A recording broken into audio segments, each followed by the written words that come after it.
Hi and welcome to Terry Talks Movies. This time around I got a haul from Imprint for this month, which is a hell of a lot of stuff, but really interesting films. Some of them I know, some of them I didn't know, and some of them are outside my usual tastes in movies, but I'm kind of intrigued by them. Some of them are outside my usual kind of film, but that's how I learn about movies, by watching things outside my usual realm of watching movies. There's 2 box sets of movies.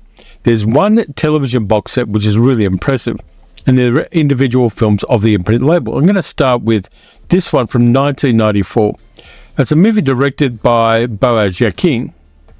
It's a film called Fresh, which I have had recommended to me by a number of people. I've seen copies of this on DVD around various op shops, which is kind of odd. I recognise the cover, but this is the first time in Australia it's been put out on Blu Ray. These are all region free. All Imprint movies are region free. I'll read you the back blurb because it summarises things nicely.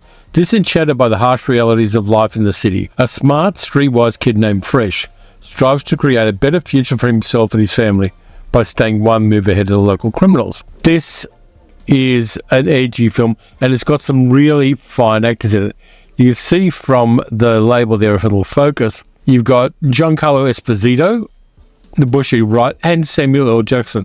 Samuel L. Jackson, this one, plays the father of Fresh, who's a street hustler chess player, and is teaching his son how to play chess.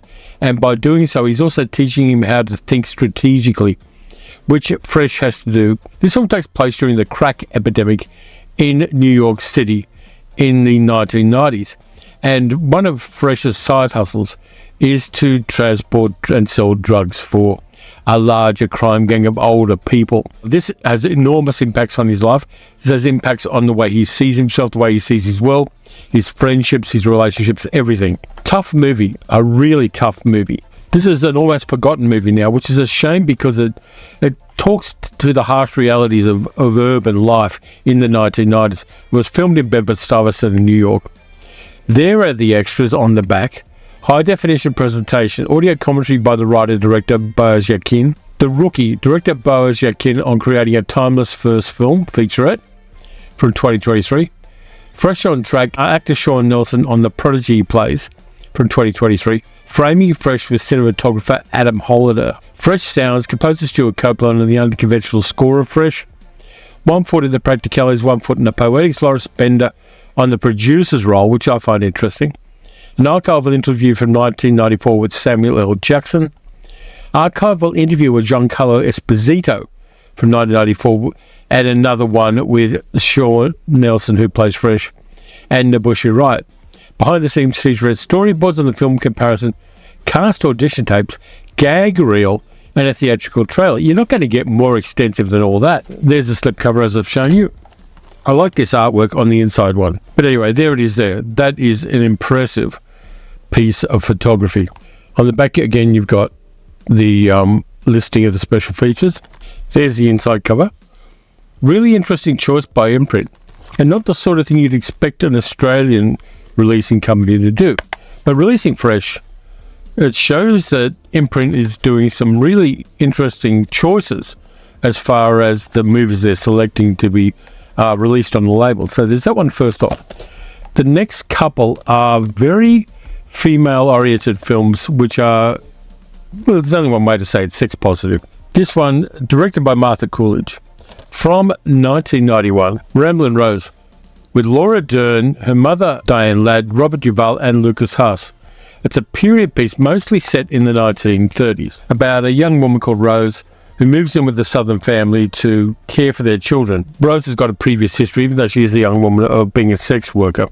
And so she moves in with this family, and Rose kind of relates to people through her sexuality. Yeah, this causes a lot of trouble. It's the South, it's the 1930s, they're not a particularly enlightened milieu. And Rose is attractive to the young son of the family, played by Lucas Haas. I'm not going to go further into it because there's a lot of spoilers there. And there's an arc where the character played by Lucas Haas talks about Rose and his relationship with her many, many years later. And arguably, this is Laura Dern's best role. Now, there's the front cover, of course. Not particularly in love with the art on that one, but you can't have everything. There's a back cover with a much better idea of Laura Dern in this film. Again, this is another one with tons of extras. 1080p high definition presentation, audio commentary by the director Martha Coolidge. Reflections on Rose, director Martha Coolidge on Ramblin' Rose, that's from 2024. Reflecting the character, actor Lucas Haas on Ramblin' Rose, and he has a very complex character to play in this one. Pruning a Rose, Steve Cohen on editing Ramblin' Rose. And I always like seeing stuff from editors and cinematographers. I learn a lot more about the making of films when I see extras with them. Vintage introduction by director Martha Coolidge. An alternative ending with optional audio commentary by the director Martha Coolidge, and that's a rare thing to get as well. Alternative endings in a drama film rather than just a pure science fiction film are kind of rare. Vintage interview with Martha Coolidge, as I said. Outtakes and optional audio commentary by director Martha Coolidge and a theatrical trailer. Music's by Elmer Bernstein as well. So there's the slipcover. Here's the slipcover with a very lovely piece of photography there. There's the back with a lot of the same information as on the slipcover. And inside, we've got the disc and another still from the movie. Imprint's diving into the 90s in a lot of ways. And this one's a deep cut film, which everybody talks about the things that made a ton of money in the 90s and all of the movies that people remember having seen when they were a child. So you've got that nostalgia factor. But drama films like this from the era often don't get enough love and often don't get enough respect.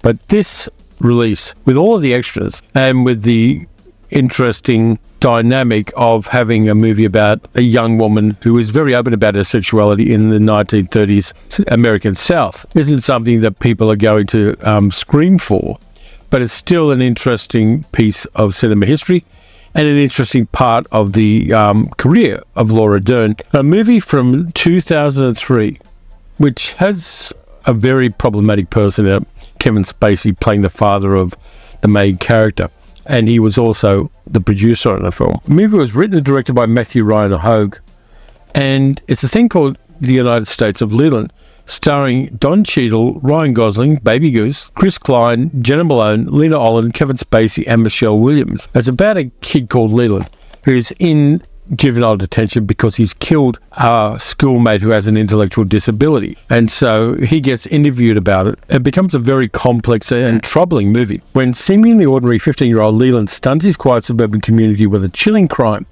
he is sent to juvenile hall. Here he meets Pearl, a teacher and aspiring writer, who dreams of making Leland's compelling story into a book. As Pearl digs deeper, he uncovers Leland's disturbing motive, forcing Pearl to examine his own morally questionable behaviour. Pearl, played by Don Cheadle. This one's got a 1080p high-def presentation and an audio commentary by film historian Scott Harrison from 2024 and a theatrical trailer. I know nothing about this film, but it'll be interesting to see the early career of Baby Goose when he was a young up-and-coming actor. Of course, he had been a child actor as well, but this is his kind of transitional role between child actor and mature actor. So that's going to be kind of interesting. There's the back cover as well. Here's the inside cover with a very turn of the millennium piece of artwork on the cover there. There's the back, much of the same information as on the slipcover. And inside, we've got a young Baby Goose. Imprint's really doing some things that are outliers in cinema that don't get a lot of respect. There's a lot of 20th and 30th and 40th and 50th anniversary editions of much more famous films coming out. But Imprint's putting out things like this, which fill in the gaps between blockbusters in a sense. They're the kinds of movies people saw and talked about and reviewed. You couldn't really say that this movie is one you enjoyed because it is about a young teenager killing another teenager. But still movies that people appreciated. So that's the third one we've got. The fourth one's really interesting. And I'll take it out of the slipcover so I can do this a lot more efficiently. It's a movie I already had a DVD of, and I saw it back in around 2002 when it came out. It's a movie starring Maggie Gyllenhaal, directed by Steven Schoenberg. Also stars James Spader. Secretary. Very interesting artwork there, and it does pertain to the subject matter of the film. I'm going to read you the back blurb and then talk about the movie while trying not to get demonetized or restricted by YouTube. Lee Holloway, played by Maggie Gyllenhaal, has a few strikes against her when she applies for a secretarial position at the law firm of E. Edward Gray, played by James Spader. At first, the work seems normal, but soon, in between typing, filing, and coffee making, Lee and Mr. Grey embark on a more personal relationship, crossing the lines of conduct, which is a very subtle way of saying they get into a dominant, submissive relationship. Lee has a history of self-harming, and she is trying to get her life in gear. And she finds that being submissive to her boss, with whom she starts a relationship, is the way she finds fulfillment, and a love story starts. Apart from all of the BDSM and the dominance and submission stuff, this movie's a love story, and a really fascinating one as well. Lots of interesting extras in this one. 1080p high definition presentation, audio commentary by film scholar and editor-at-large of Bright Walls Dark Room, Veronica Fitzpatrick. I think it's important they get a commentary from a female historian in this one, because having only the male viewpoint would skew people's perception of the movie. Audio commentary by director Stephen Shainberg and writer Erin Cressida Wilson. From Me But Not Me, actor Stephen McHattie on Finding the Heart in an Imperfect Father. Stephen McHattie plays Lee's father in the movie. Great actor. A Magical Oasis, art director Nick Rablowski on Building the Stylish Sensual World of Secretary from 2024. Shared Fantasy, producer Andrew Fireberg on Making an Indie Classic. Using Every Light, director of photography Stephen Fireberg frames the humanity of Secretary, which I like. I love cinematographer commentaries on the movies. Cast and crew interviews with James Spader, Maggie Gyllenhaal, and director Stephen Shainberg. Behind the Secretary featurette, theatrical trailer and TV spots. So there's a ton of stuff in this one, and rightly so. It's a complex film in some ways, and it takes some surprising but really heartwarming twists as well, and I like that. Inside art is kind of interesting too, in a very pulpy kind of look. Good piece of photography there. I love that photograph. There's the back cover, and inside you've got another photograph and the disc itself. This one's a recommend from me. I've seen the movie and I like it. I like the fact that it doesn't kink shame one tiny bit, and it's very sex positive, and it's about people who are right for each other, finding each other, and the challenges they have of guilt and dealing with the relationship, dealing with the dynamics of the relationship. It's done in an incredibly nuanced and fair way. That one's a recommend from me.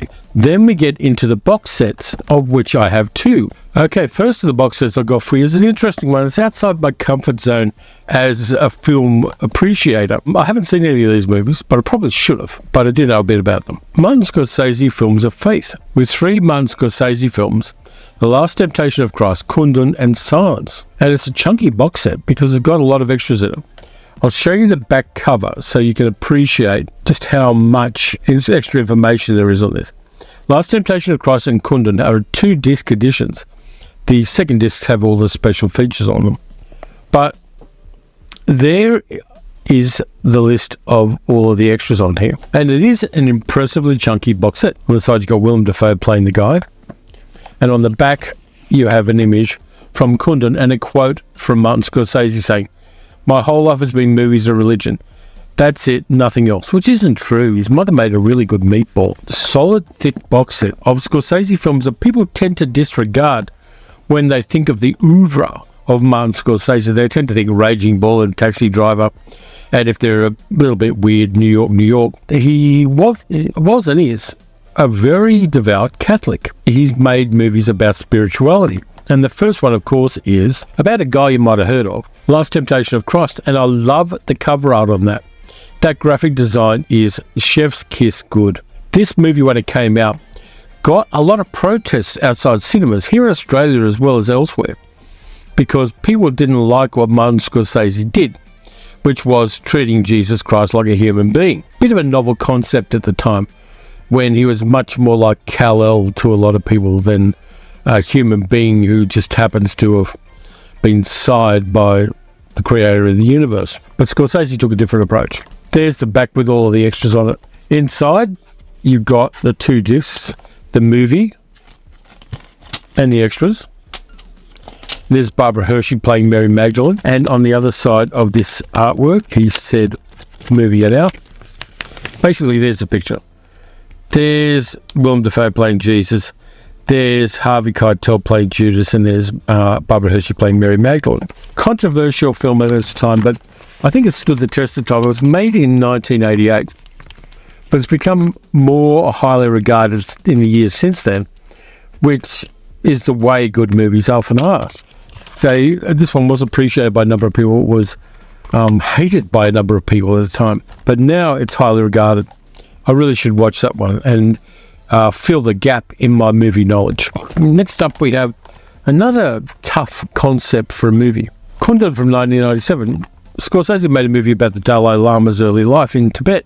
And again, this is another one which was really controversial because the Chinese government didn't like it, because they had nicked Tibet from the Tibetans. And so they were a little bit unhappy that somebody was making a movie about the spiritual leader of a country they'd conquered. But Scorsese didn't all credit to him for that.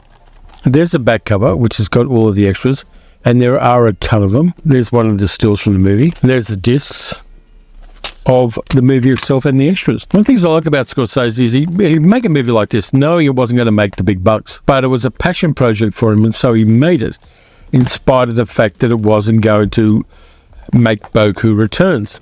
And then in 2016, he made a movie about two Portuguese missionaries traveling to Japan to find their mentor who's missing in Japan, and also to preach Christianity. And it's a movie called Silence, starring Andrew Garfield, Adam Driver, and the Liam Neesons. Again, I don't know much about this. I know Portuguese missionaries did go to Japan at the time, so it's historically accurate. A lot of this stuff is way above my head. I'm not a person of faith, but I like a good story, and Scorsese always delivered that. So I'm looking forward to watching this one as well. Again, this one's a single disc, and there's Andrew Garfield looking pensive inside the artwork there. But you get a bit more with this box set as well. You get a hardcover book with Willem Dafoe on one side and Tibetan monk on the other. And there's a lot of extras in here. A lot of essays, a lot of photographs. This is a quality release. There's an essay about the sublimely transgressive Martin Scorsese by Alyssa Wilkinson. I think this is still from Life of Brian. Correct me if I'm wrong. Willem Dafoe was such a handsome rooster in his day. There's another essay called Scorsese, Silence and the Mystery of Faith by Bilge Ebiri. And there's another essay called The Way of the Cross, Faith and Suffering in Martin Scorsese's Silence by Martin Conterio, with Liam Neeson there. So this one is an interesting project, and I think it's well worthwhile. I've got other Scorsese films, but I didn't have any of these three. And I've got a lot of his, I've got some discs of his work talking about American and Italian cinema. So I've got his documentary work as well. But having this, which is the gap in my Scorsese knowledge, to be honest with you, is really great, and I appreciate having that as part of my movie collection now. Next up, we've got the one which is in some ways the biggest of the box sets I've got, and it is After Dark Neo-Noir Cinema Collection 3. There are two previous collections by Imprint of this. I don't happen to have them, but I have seen some of these movies, and they're pretty damn good. There are 6 films here in a chunky box set. And on the back, there's a quote from David Mamet saying, "It's impossible simply to tell the story. Let the audience be surprised. If you listen to the way people tell stories, you can hear that they tell them cinematically." So I'll just pop the top. Again, it's one of those nice poppy top box sets. But the movies themselves are really interesting. This one I've seen, and it's a David Mamet movie from 1991, which stars a lot of actors who worked with Mamet from his theatre days, including Joe Mantegna and William H. Macy. It's a movie called Homicide, about a homicide cop investigating a murder. But this has got all of the virtues of Mamet's work: the tough dialogue, the interesting characters, the unrelenting nature of it. This one says, a tough yet devoted cop is thrust into the otherwise routine murder investigation of an elderly Jewish shopkeeper. What seems a straightforward case soon unravels to become a bewildering urban odyssey of intrigue and conspiracy. And the cop, played by Joe Mantegna, questions and comes to understand in depth his own Jewish heritage and his nature as a Jew as a part of this. Again, it's a complex movie, but I love the fact that Mamet films are coming up from Imprint. I've got a number of them. I've got Spanish Prisoner, I've got House of Games, I've got Spartan, a number of really good movies. I've also got Red Belt. This one is really tough. Inside Art has got Joe Mantegna and William H. Macy rocking one of the great cop mustaches of all time. There's the disc. Looking forward to rewatching this one, because I think I watched way back on VHS days, or maybe early DVD days when I rented things. But that one looking forward to rewatching. Again, this next one is a movie about policemen and corruption and murder and conspiracy. Ray Dolezal, a small-town lawman, up against big-time corruption, all in the name of a dead man. Then again, Ray's always been the never-say-die type. This one's directed by Roger Donaldson, the New Zealand director. So it's Willem Dafoe, Mary Elizabeth Mastrantonio, and Mickey Rourke in White Sands. Really interesting film, beautifully shot. Action more than, say, Homicide is, which is more about the characters and a police procedural investigation. But White Sands, cool film. Again, it's another one I saw back in the day, probably on VHS. There's the back with the extras on it. So far, an interesting little box set. This one, Jack Nicholson, David Morse, Robin Wright, and Angelica Houston, in a movie directed by Sean Penn, The Crossing Guard, which is a revenge tale. Freddie Gale has spent the last 6 years counting down to this day. Today, the man who was responsible for the hit-and-run death of Freddie's young daughter is being released. This is, in some ways, Jack Nicholson's Death Wish, in the sense of Death Wish, the movie. Really looking forward to this. This has got a picture of Jack Nicholson in it, which is as scary as any picture of Jack Nicholson I have ever seen. Look at that. That is somebody you don't want to mess with. Now, this one's from 1995. Probably one of the best later Jack Nicholson roles. I'm looking forward to watching that one. I know I've seen the trailers for it. I may have seen parts of it, but I haven't seen all of it. This next movie I know a bit about. It's based on James Lee Burke's novel about Louisiana cop called Dave Robicheaux. In this case, played by Alec Baldwin. And yes, I know Alec Baldwin. But it's got a good supporting cast. Mary Stuart Masterson, Kelly Lynch, Terry Hatcher, and Eric Roberts. It's a movie called Heaven's Prisoners, which is based on the novel, which I read back in the day. This movie's from 1996. There's a lot of 1990s in this month's imprint. I'll read the blurb. Once a tough New Orleans cop, Dave Robicheaux has turned his badge in and left the city with his wife Annie for the peaceful beauty of Louisiana bayous. A plane crash brings a little girl into his life, and with there comes a trail of murder and deception. This movie is famous for one thing. A lot of people at the time saw the movie because Terry Hatcher is full frontal nude in it. But it's a story about character as much as anything, because James Lee Burke's police procedural novels are more about character and place and history than they are about the crime itself. There's the inside photograph with Kelly Lynch and Alec Baldwin. There's the disc itself. It's a good movie. I enjoyed it. I don't think it's as good as the novel, to be honest with you, but how many movies are? Nonetheless, worth checking out, and a nice release from Imprint. Next up, I've got one I don't know about. From 2000. I think I was preoccupied in 2000. Under Suspicion with Gene Hackman, Morgan Freeman, and Monica Bellucci. It says, a chief inspector interviews a prominent attorney who has discovered a brutal murder victim's body. However, during the course of the night, the crime's only witness slowly becomes the inspector's prime suspect. Directed by Stephen Hopkins. I'm looking forward to this one as well because I like the later career of Gene Hackman as much as I like the early career. And I've seen him in a number of small roles before he hit as an actor, before The French Connection. There's always a complexity to the later roles that Gene Hackman did, even in silly things like The Birdcage, where he ended up being in drag. Like Gene Hackman as an actor, glad he's still alive. And if I say that, he's probably going to die. But really an interesting movie that slipped my radar, and I'm going to enjoy it because I like the main actors. Morgan Freeman's always good. Monica Bellucci's marvellous. And Gene Hackman's an eternally interesting actor. Next one is set in London. It's called Dirty Pretty Things with Audrey Tautou. It says, part of an invisible working-class Nigerian exile Okwe, played by Chiwetel Ejiofor, and Turkish chambermaid Sene, played by Audrey Tautou, toil at a West London hotel that is full of illegal activity. Then late one night, Okwe makes a shocking discovery. This one was directed by Stephen Frears, so you know it's good. Don't know too much about it apart from how to pronounce Chiwetel Ejiofor, but I'm looking forward to seeing that one as well. And given that it's in a Neo-Noir collection, I pretty much know where things are going to go for this one. There's also a booklet, which is not a hardcover, but it's a booklet this time. And artwork from the film. Mickey Rourke with his original face. Joe Mantegna from Homicide. Got to look forward to reading through that. another Joe Mantegna from Homicide, Jack Nicholson. These always add to my enjoyment of the films because I'm not as knowledgeable as the people who appear in these books.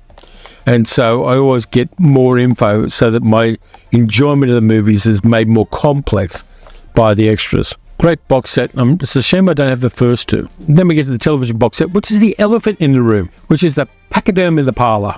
This one a lot of people are going to want because it's a cult television series, which followed another very successful television series starring the same actor as, and I'm going out on a limb here, the same character, The Prisoner, the complete series on Blu Ray. All 17 episodes, tons and tons and tons of extras. There are 5 episodes from Danger Man in this as well, on an extra disc. I will hold up the card for the extras. There they are for your enjoyment, freeze frame. Interestingly enough, the day after I got this in the mail, a few days ago, I was in an op shop in Newport, and I saw this, a box set on VHS of The Prisoner. I didn't buy it because who needs extra stuff that I'm never going to watch? But it was interesting, the synchronicity of having both of those things. Just to change things up, I'll do the booklet first. This booklet's horizontal rather than the other way, like the others. Again, iconic artwork. By the way, once 25 years ago, I went to the location where they filmed The Prisoner, Port Miriam in Wales. Had a great time there. Middle-aged girl got food poisoning, but I had a great time there. Fantastic Neo-Italianate village made by one mad guy. Good old Rover there. Some behind-the-scenes stuff of Patrick McGowan having a ciggy. This is a fairly thick booklet too. It's not a thin one. And it's got a lot of information about it. Surrealistic, insane, Kafkaesque. There are lots of words you can use to describe The Prisoner series. But it's great that Imprint have put it out on Blu Ray. Here's the first box with the iconic looking thing there. 3 discs in this one, all of which have the penny farthing bicycle, which is one of the symbols of the village. There's the second one with the rest of the episodes in it. Now, some people say that it's not the same character as John Drake in Danger Man, but there is some evidence that because Patrick McGowan didn't have the rights to John Drake, in all of his interviews, he wasn't able to say it was the same character because he would have had to pay rights to the previous owners of the character. And so he didn't. Nonetheless, Imprint have jumped the gun and put Danger Man in there as well on a disc with 5 episodes of the series. There's two from 1960, one from 64. Actually, there's 2 from 1960 and 3 from 1964, which is kind of cool. I think these are from all the times when it was made in black and white. It was mostly made in black and white. But I've also got the box set of Danger Man, which I really should dip into. Imprint have just put it out on a DVD, and I picked it up with my own shekels. And between the two of them, I've got Patrick McGowan pretty much covered until I get his episodes of Columbo. I've also got Patrick McGowan and things like Hell Drivers. But this is a great box set, put out with the assistance of ITV. With so many extras, it's silly to try to read them out. Interviews with actors and directors and producers, Darren Nesbitt, Jane Merrow and Ed Andre. 1939 Kodachrome images of Port Miriam, the place where they filmed it. There's too many extras here to enjoy in any one day. There's a German title sequence for the series in there as well. Just crazy amounts of stuff. This is as complete a box set of this iconic cult television series as you're ever going to get.